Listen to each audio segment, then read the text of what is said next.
오늘 우리에게 주시는 하나님의 말씀입니다. 다 같이 겸허한 마음으로 하나님을 받도록 하겠습니다. 오늘 주시는 하나님의 말씀은 에스라 7장 1절부터 10절까지의 말씀입니다. 구약성경 718면에 있습니다.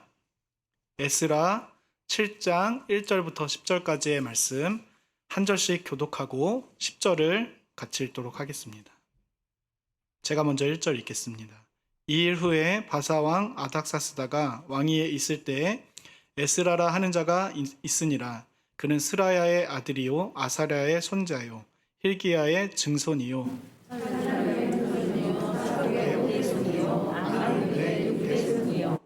아마랴의 7대 손이요 아사랴의 8대 손이요 무라요의 9대 손이요 스라야의 7대 손이요 우시엘의 11대 손이요 부기의 12대 손이요 아비수아의 13대 손이요 비느하스의 14대 손이요 엘르아살의 15대 손이요 대제사장 아론의 16대 손이라.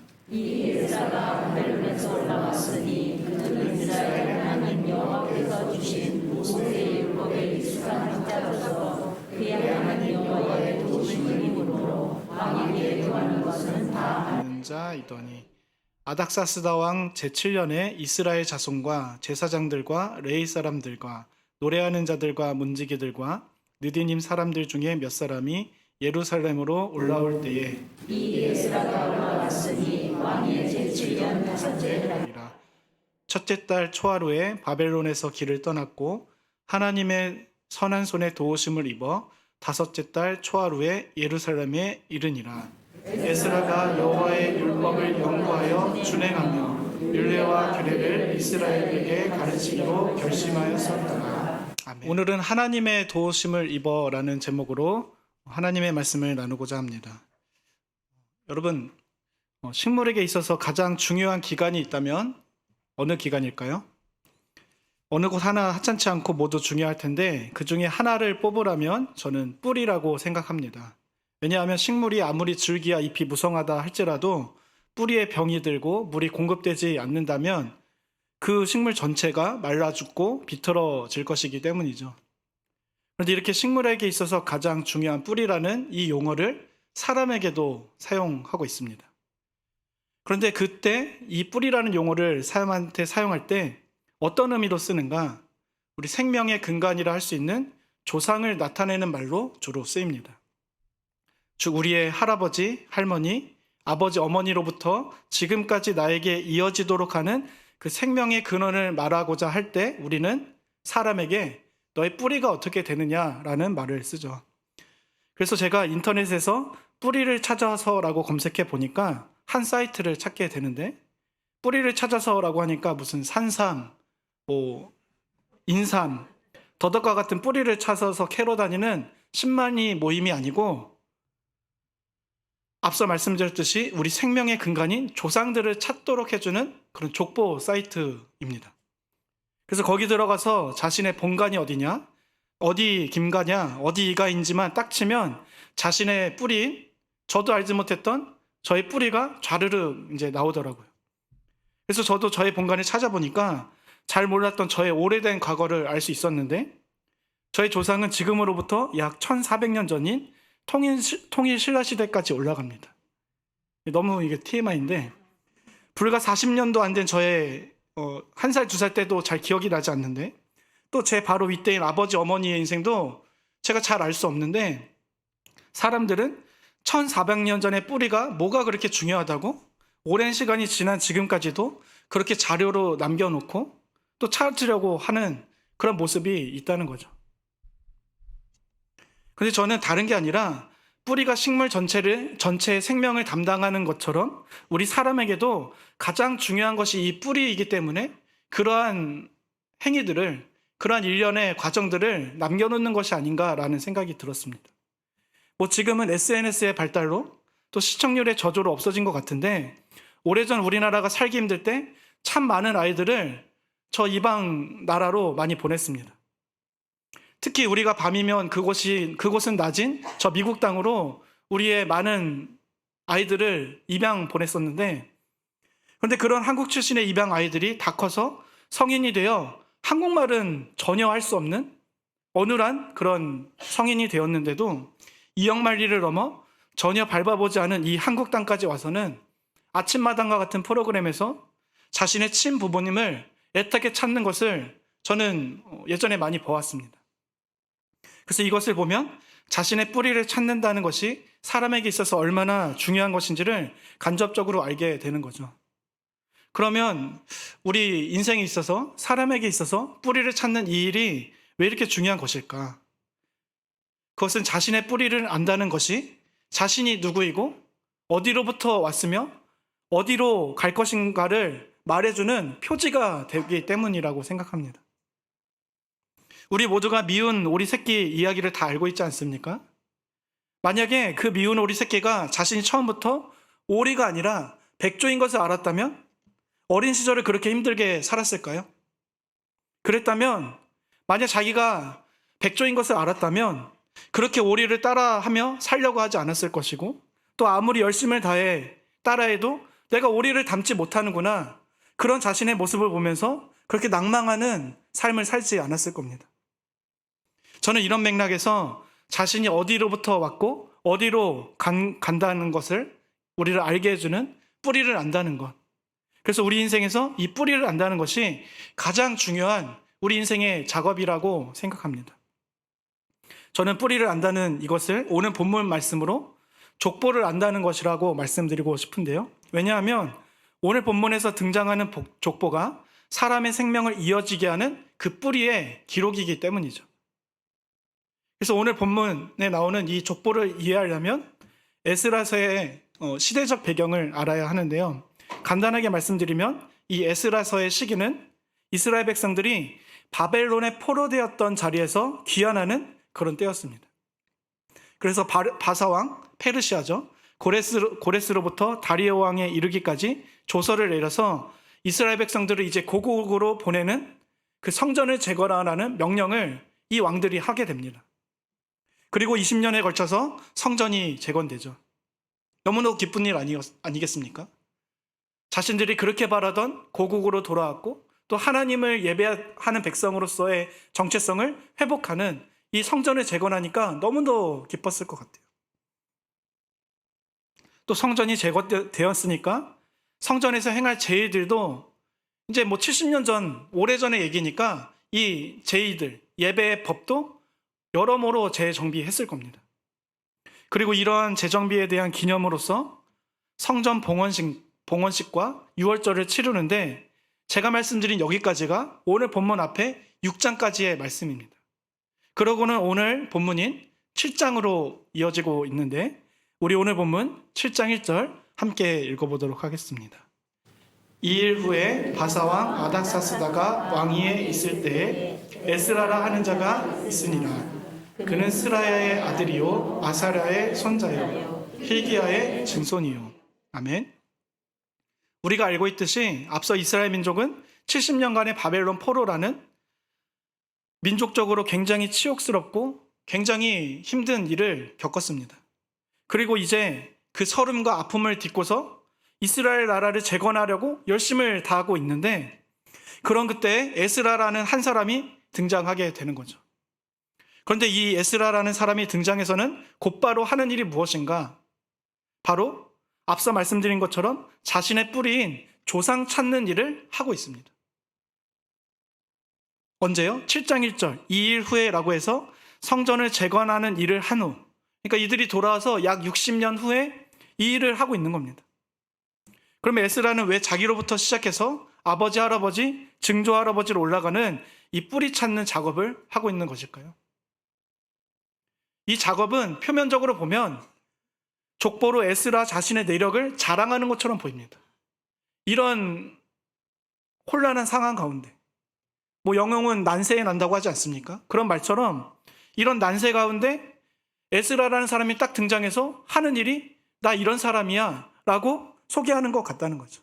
그래서 자신의 내력을 소개함으로써 6절 말씀까지 성전이 재건되었고 제의가 회복되어 성전 봉헌식을 이제 마쳤는데, 그러면 이제 이 성전을 운영할 수 있는 사람이 과연 누구인가, 누가 가장 적합한가라는 이 당연한 질문에 에스라 자신이라고 답하는 것 같다는 말이죠.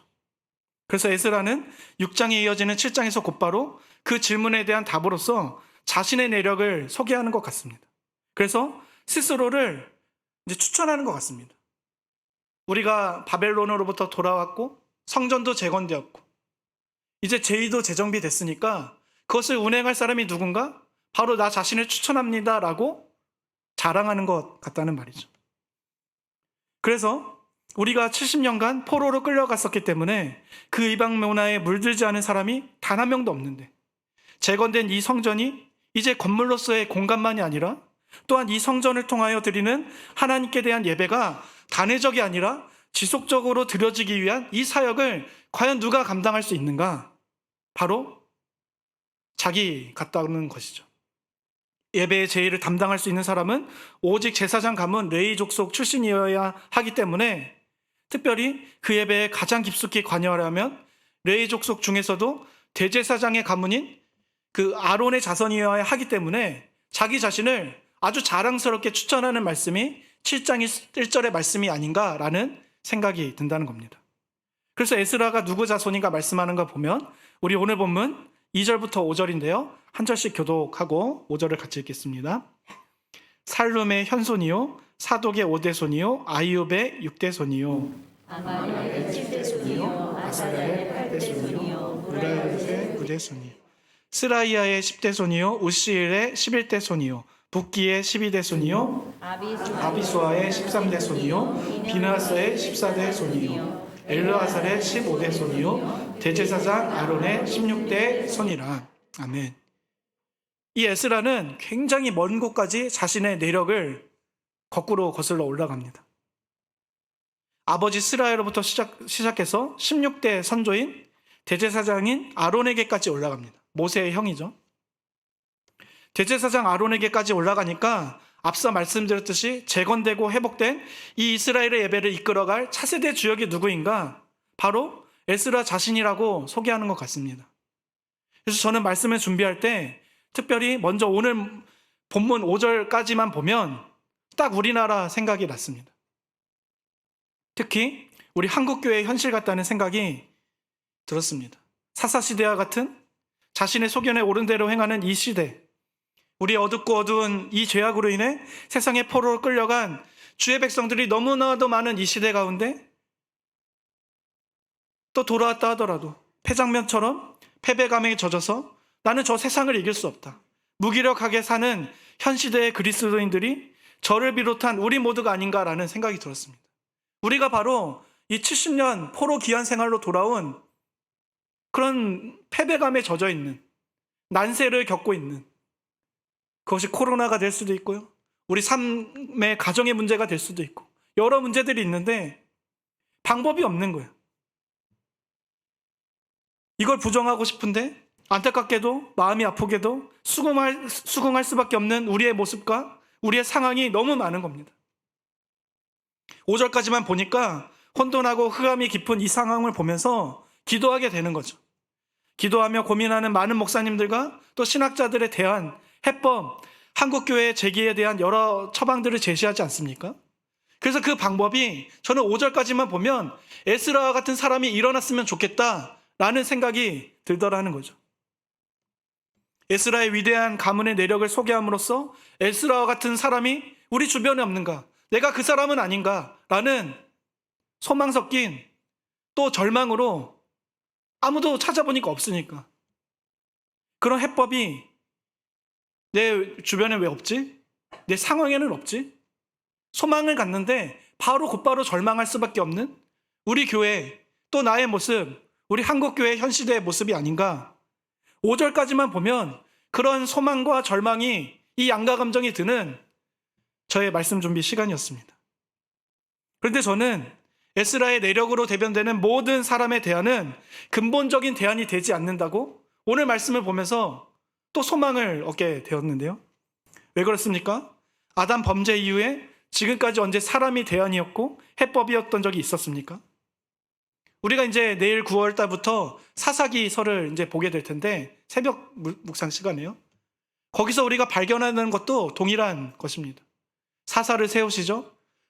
삼손과 같은 사람이 대안이 될 것 같습니다. 기드온과 같은 사람이 대안이 될 것 같지만 근본적인 답이 되지 않는다는 것을 발견하게 될 것입니다.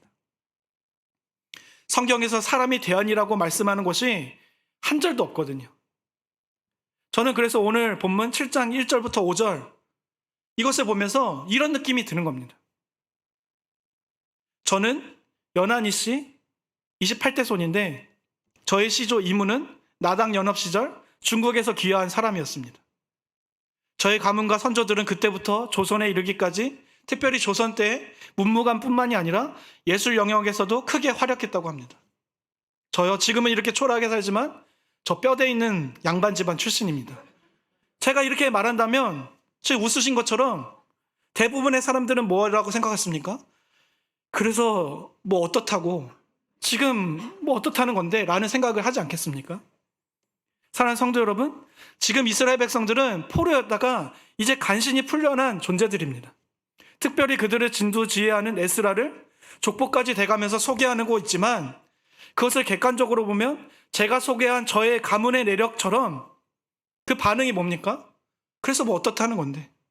그것을 객관적으로 보면 야 너네 지금 이제 겨우 포로로 풀려난 패잔병과 같은 사람들 아니냐 라고 말하지 않겠습니까? 더군다나 우리는 이스라엘 민족도 아닙니다. 시기적으로도 2, 3천 년이 지나서 우리에게는 더욱 와닿지 않은 이야기를 오늘 본문에서는 하고 있는 겁니다. 이 족보를 그래서 읽으면 후루룩 뭐 기억도 안 나게 그냥 지나가쳐 읽지 않습니까? 만약에 이 본문이 우리 오늘 새벽 묵상에 주어진다면 도대체 이 말씀을 가지고 무엇을 묵상하란 말인가 라는 분들이 아마 많으실 거예요. 더욱 너무나 와닿지 않는 이야기를 본문은 하고 있다는 거죠. 그래서 결국 오늘 본문 말씀이 리더 에스라의 족보를 통해서 말씀하고자 하는 것은 인간의 족보는, 인간의 대안은 그것이 설령 뼈대 있고 유수 깊은 아주 완벽한 가문의 것이라 할지라도 아무 쓸데가 없다는 것을 강조하는 것입니다. 왜 그렇습니까? 겨우 몇십 년 전만 해도 포로였던 사람들이 자신의 집안 족보를 챙기는 것이 얼마나 웃기는 일입니까? 얼마나 허례허식입니까? 뭐 그들은 자신들의 정체성을 이제 다시 한번 고무시키기 위해서 하고 있는 것이라고 할 수는 있지만 우리에게는 아무 소용이 없는 허례허식에 불과한 것 아니겠습니까? 아마 이것을 보는 이방 백성들의 사람들도 쟤네 지금 뭐 하고 있는 거야? 라고 이상한 의문을 품었을 겁니다. 그리고 결국에 성경에까지 이것이 담겨 있는 것이 아마 웃긴다고 생각할지도 모르겠습니다. 그런데 본문은 바로 이것을 강조하는 것입니다. 인간이 가진 모든 희망에 덧없음을 말씀하면서 이와 동시에 하나님의 은혜를 더욱더 강조하고 있는 것이죠. 그의 증거로 제가 소망과 절망을 왔다 갔다 했던 이 5절까지의 말씀까지 보면서 너무나 소망과 절망이 왔다 갔다 했는데 우리 주변에는 왜 에스라 같은 사람이 없지?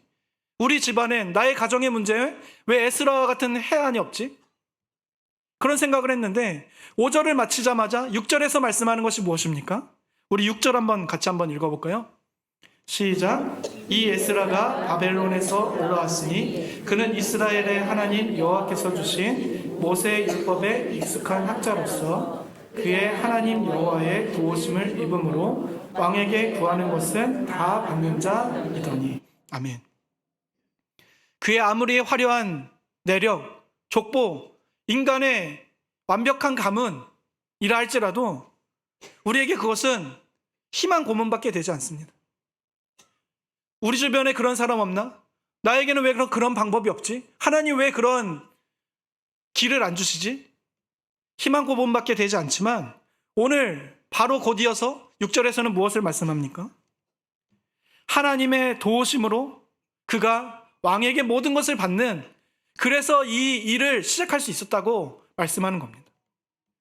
하나님의 도우심으로써 그에게 16대 손 아론의 후손이라는 너무도 값진 그런 인간의 내력, 인간의 답이 있었지만 그것은 그들을 바벨론으로부터 구원하는, 또 이 성전을 재건하는, 제의를 회복하는 일에는 전혀 도움이 되지 않았지만 하나님의 도우심으로 그것을 할 수 있었다라고 말씀한다면 이것이 우리에게 신앙적인 진정한 뿌리, 신앙적인 진정한 해답이 되는 것 아니겠습니까?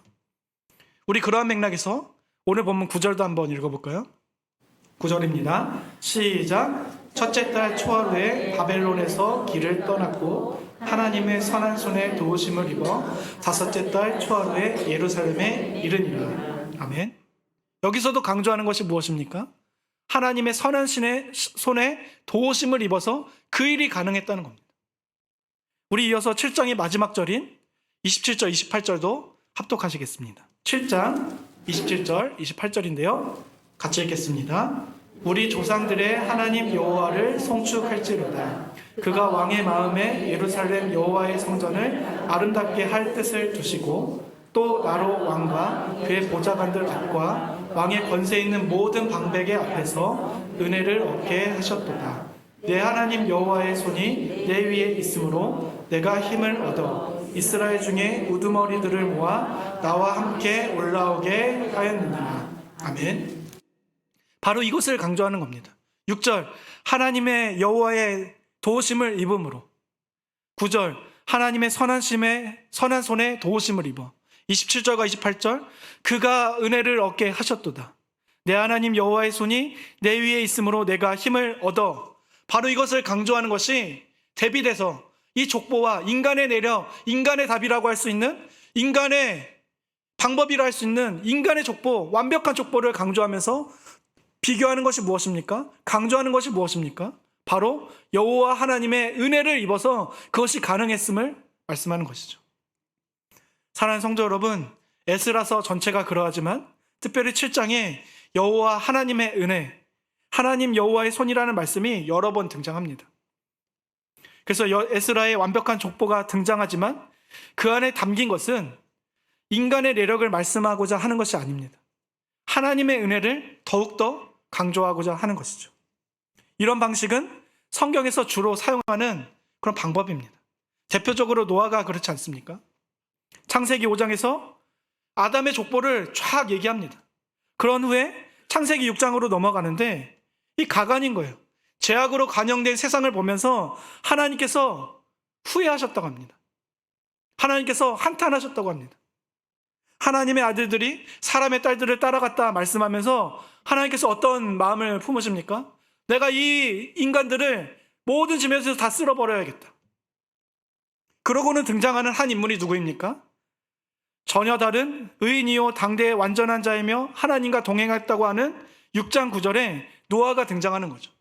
그래서 이때도 죄악에 관영한 세상의 유일한 대안, 해법이 노아라고 말씀하는 것 같아요. 우리 주변에 노아 같은 사람 없나? 우리 자녀들에게, 우리 다음 세대들에게 노아 같은 자들이 일어나서 하나님이 이 세상을 보실 때 마음 아파하시고 한탄하시고 개탄하시는 이 현실을 보면서 노아 같은 사람이 일어나서 노아의 방주를 지으며 120년 동안 노아의 방주를 지으며 다 하나님의 그 심판을 준비하며 살아라, 이렇게 우리를 정말 깨우쳐줄 그 사람이 없는가라는 생각이 듭니다.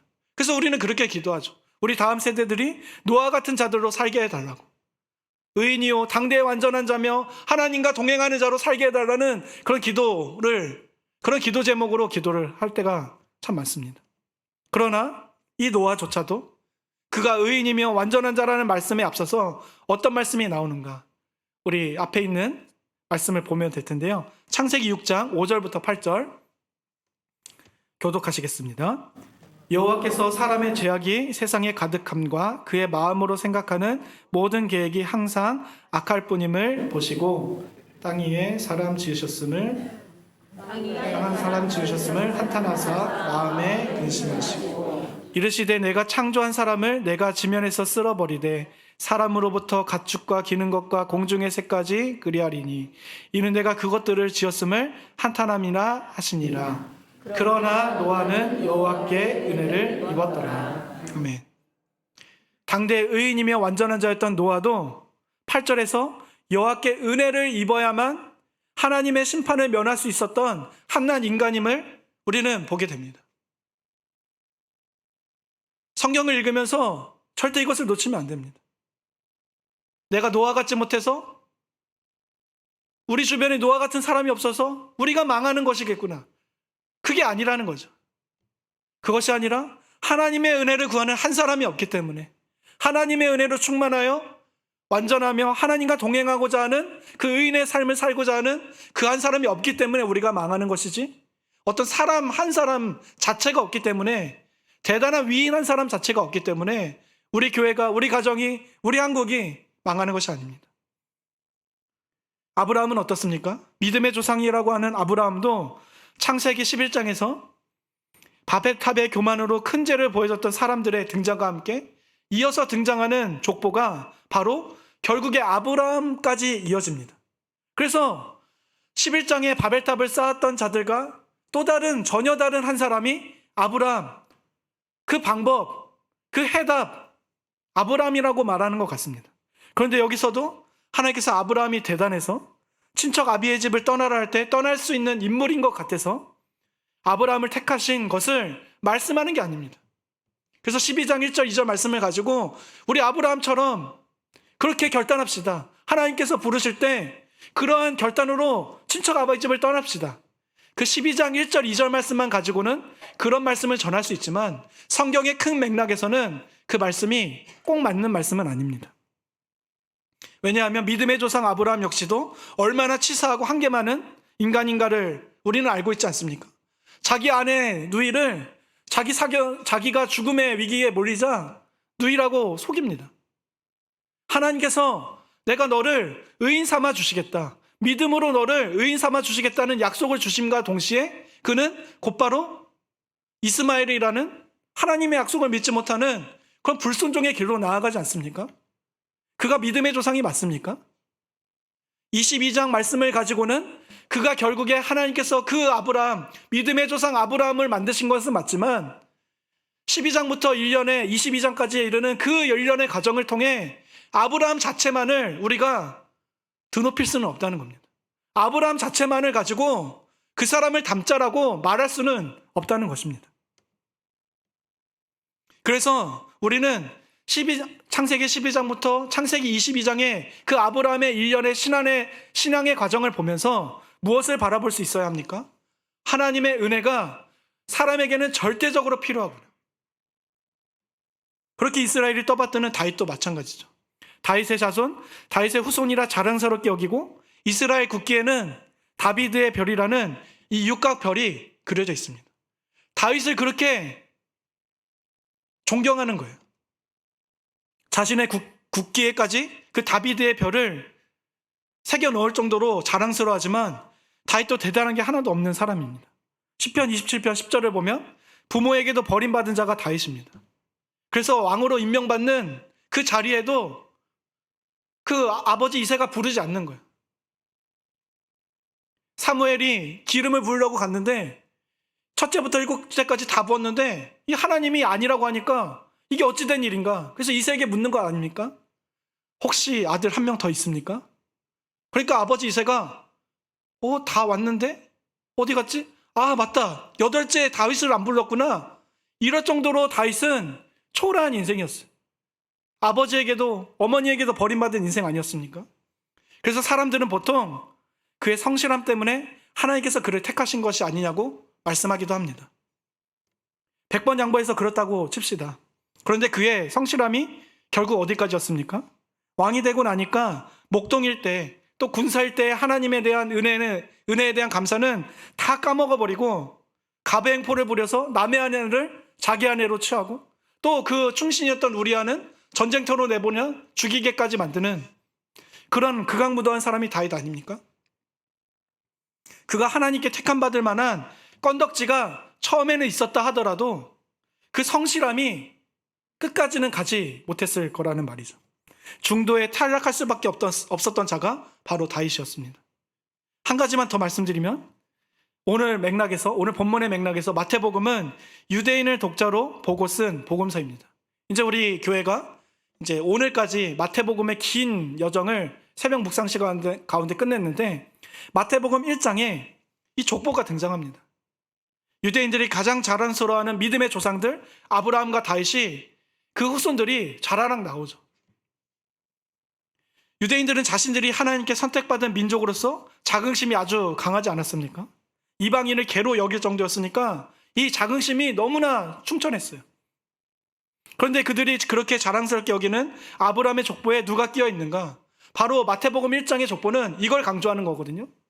유다는 다말에게서 베레스와 세라를 낳고, 유다와 그의 며느리 다말이 등장합니다. 유대인들이 그렇게 자랑스럽게 여기는 족보에 시아버지와 며느리라는 율법에도 어긋나고 입으로 담기에도 부끄러운 그 수치가 담겨 있는 거예요. 또 살몬은 라합에게서 보아스를 낳고, 보아스는 루색에서 오벳을 낳고라고 해서 설상가상입니다. 기생 라합이 등장하고 여호와의 총회에 들어오지 못한다고 말씀했던 율법에 그렇게 말씀했던 모압 여인 룻이 등장하지 않습니까? 또 이어서 6절에서 제가 아까 말씀드렸던 다윗의 치명적 실수인 우리아의 아내로부터 솔로몬을 낳고 라고 하니까, 이것이 그 이스라엘 백성들이, 유대인들이 자랑할 만한 족보가 맞습니까? 그렇지 않다는 거죠.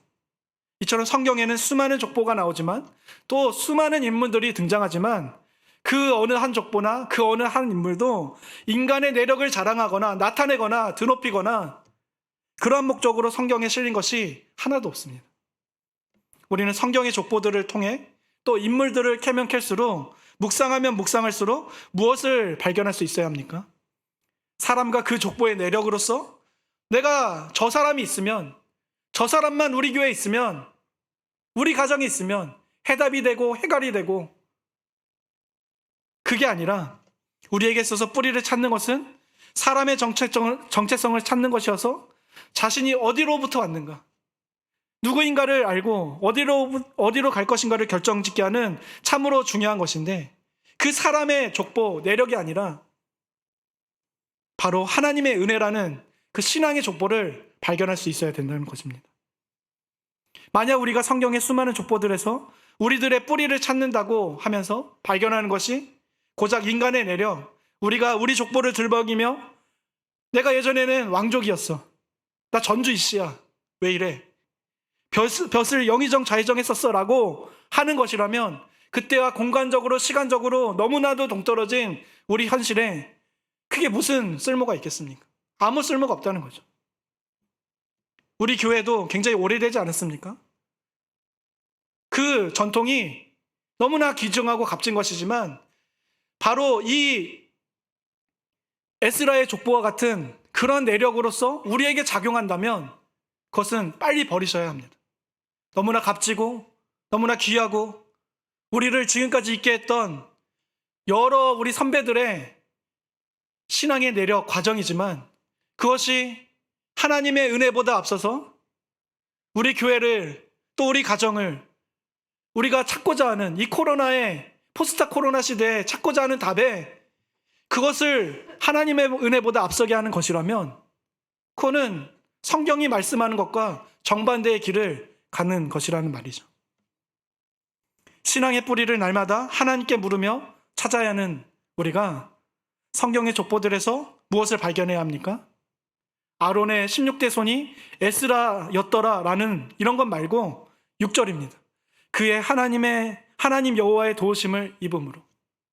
9절, 하나님의 선한 손에 도우심을 입어로 상징되는 우리의 실수와 제약에도 불구하고 하나님의 은혜 주권 자비 성실하심을 발견할 수 있어야 한다는 것입니다.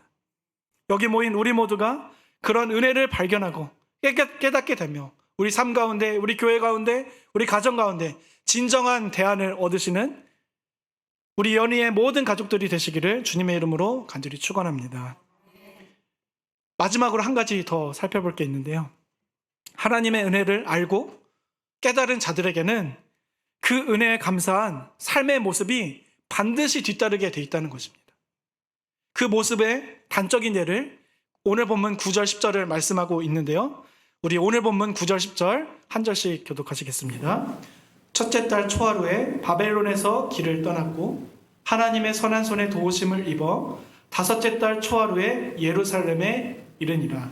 에스라가 여호와의 율법을 연구하여 준행하며 율례와 규례를 이스라엘에게 가르치기로 결심하였었더라. 아멘.